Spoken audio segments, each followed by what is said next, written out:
Selamat siang pemirsa, sejumlah berita terbaru yang kini menjadi sorotan akan kami sajikan untuk Anda dalam acara Breaking News. Bersama saya Syanda Kristi, inilah berita selengkapnya.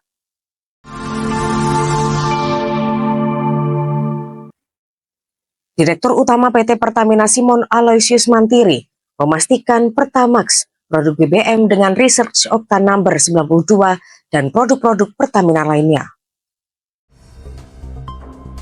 Direktur Utama PT Pertamina Simon Aloysius Mantiri memastikan Pertamax produk BBM dengan Research Octane Number 92 dan produk-produk Pertamina lainnya memiliki kualitas yang baik dan sesuai dengan spesifikasi yang telah ditentukan oleh Direktorat Jenderal Minyak dan Gas Bumi Kementerian ESDM. Produk BBM tersebut secara berkala dilakukan pengujian dan diawasi secara ketat oleh Kementerian ESDM melalui Balai Besar Pengujian Minyak dan Gas Bumi. Simon mengatakan bahwa Pertamina menghormati proses penyidikan yang sedang dilakukan oleh Kejaksaan Agung atas tata kelola minyak mentah dan produk kilang di tahun 2018 hingga 2023. Pertamina memastikan bahwa selama proses penyidikan tersebut, operasional Pertamina dalam melayani kebutuhan BBM kepada masyarakat tetap berjalan dengan lancar. Baik yang dari luar negeri maupun yang dari dalam negeri, itu kita sudah menerima dalam bentuk RON-nya sudah 92. Yang membedakan adalah meskipun sudah dalam RON 90 maupun RON 92, itu sifatnya masih base fuel. Artinya belum ada aditif.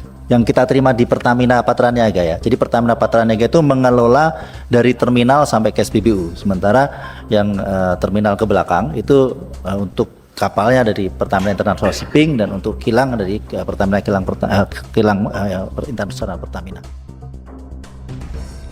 Pertamina sebagai induk perusahaan dari berbagai lini bisnis energi terus berupaya untuk meningkatkan kinerja tata kelola yang baik di dalam Pertamina Group, antara lain melalui sinergi yang lebih kuat dengan Kejaksaan Agung. Simon mengapresiasi kepercayaan dan dukungan semua pihak terhadap kualitas produk-produk Pertamina selama ini, serta meminta agar masyarakat tenang dan tidak terprovokasi dengan berbagai isu yang tidak dapat dipertanggungjawabkan. Demikian laporan Java TV melaporkan. Berita selanjutnya pemirsa, Presiden RI Prabowo Subianto buka suara perihal kasus korupsi tata kelola minyak mentah dan produk kilang. Presiden RI Prabowo buka suara perihal kasus korupsi tata kelola minyak mentah dan produk kilang pada PT Pertamina, subholding serta kontraktor kontrak kerjasama periode 2018 hingga 2023. Lagi diurus semua. Oke. Kita bersihkan, kita tegakkan, kita akan pokoknya membela kita. Hari ini kita lihat ya menunjukkan batas pertama.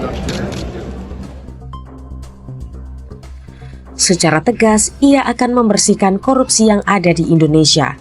Presiden Prabowo menyatakan bahwa kasus korupsi tersebut sejatinya sedang diurus. Sebelumnya, Kepala Pusat Penerangan Hukum Kejagung Harli Siregar mengatakan, dari proses penyidikan selain pemeriksaan saksi dan ahli, tim penyidik telah memiliki adanya alat bukti cukup berupa penyitaan terhadap 969 dokumen dan 45 barang bukti elektronik. Berdasarkan alat bukti permulaan yang cukup, tim penyidik menetapkan 7 orang tersangka yakni sebagai berikut. Yang pertama, RS selaku Direktur Utama PT Pertamina Patraniaga. 2. SDS selaku Direktur Optimasi Feedstock dan Produk PT Kilang Pertamina Internasional. Yang ketiga, YF selaku Direktur Utama PT Pertamina International Shipping. Yang keempat, AP selaku FP Feedstock Management PT Kilang Pertamina Internasional. Yang kelima, MKR selaku Beneficial Owner PT Navigator Katulistiwa. Yang keenam, DW selaku Komisaris PT Navigator Katulistiwa dan Komisaris PT Jenggala Maritim.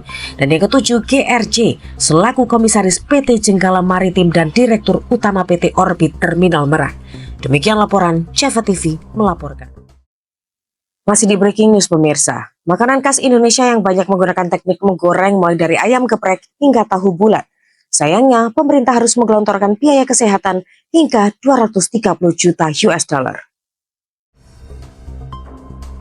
Makanan khas Indonesia banyak yang menggunakan teknik menggoreng, mulai dari ayam geprek hingga tahu bulat. Sayangnya kegemaran warga Indonesia mengonsumsi gorengan membuat pemerintah harus menggelontorkan biaya kesehatan hingga 213 juta US dollar atau sekitar 3,45 triliun dalam 10 tahun untuk mengobati penyakit kardiovaskular. Penyakit kardiovaskular seperti serangan jantung berkaitan erat dengan konsumsi lemak trans yang banyak ditemukan di makanan berminyak seperti gorengan. Lemak trans terbentuk melalui proses industri dengan penambahan hidrogen ke minyak sayur. Hasil analisis efektivitas pembiayaan yang dilakukan oleh Dr. Mark Lund dari Johns Hopkins University dan The George Institute dengan dukungan dari Resolve to Save Lives menunjukkan bahwa penghapusan lemak trans dapat menghemat biaya kesehatan hingga 213 juta US dollar dalam 10 tahun pertama dan menyelamatkan lebih dari 115.000 nyawa. Perlu diketahui terlalu banyak mengonsumsi lemak trans memicu kadar kolesterol tinggi yang jika dibiarkan dapat memicu penyakit jantung atau kardiovaskular. Data dari Kementerian Kesehatan menunjukkan bahwa penyakit kardiovaskular seperti serangan jantung dan stroke menjadi penyebab utama kematian di Indonesia, merenggut hampir 800.000 nyawa setiap tahunnya. Untuk menekan angka penyakit ini, Kementerian Kesehatan tengah mengkaji kebijakan untuk membatasi konsumsi lemak trans dan garam. Yang keduanya menjadi faktor resiko utama penyakit serius dengan angka kematian yang lebih tinggi di Indonesia. Demikian laporan Jeva TV melaporkan. Berita selanjutnya pemirsa, Presiden Prabowo Subianto dijadwalkan akan mengisi materi retreat Kepala Daerah di Akmil Magelang pada hari ini, Kamis 27 Februari tahun ini. Presiden Prabowo Subianto dijadwalkan akan mengisi materi retreat Kepala Daerah di Akmil Magelang pada hari ini, 27 Februari.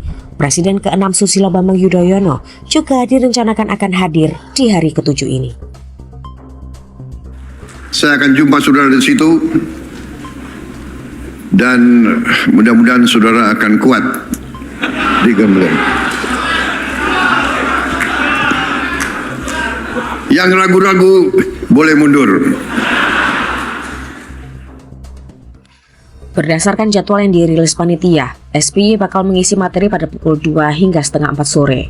Menteri Dalam Negeri Tito Karnavian akan bertindak sebagai moderator. Kemudian Prabowo bakal memimpin parade senja mulai pukul 5 hingga pukul 6:16 petang. Dilanjutkan farewell dinner di Rukan Hussein pada pukul setengah 7 hingga 9 malam.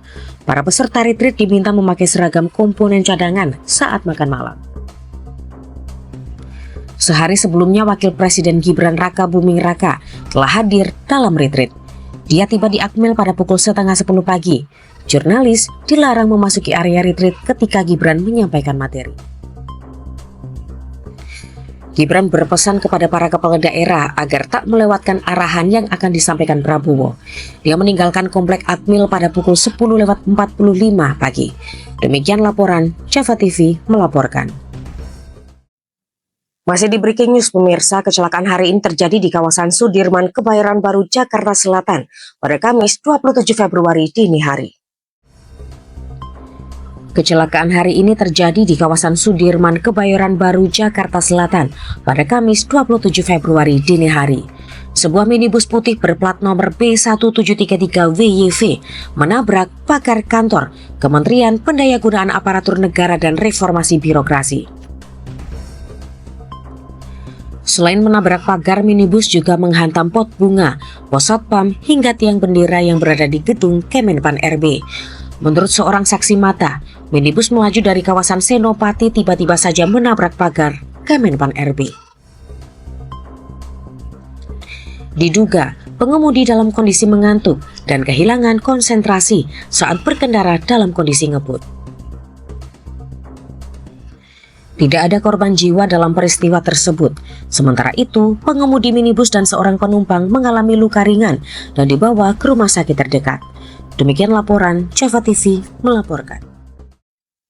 Baik pemirsa, informasi tadi sekaligus menjadi penutup perjumpaan kita hari ini. Saya Syenda Kristi dan segenap tim redaksi yang bertugas pamit undur diri. Selamat siang, terima kasih dan sampai jumpa.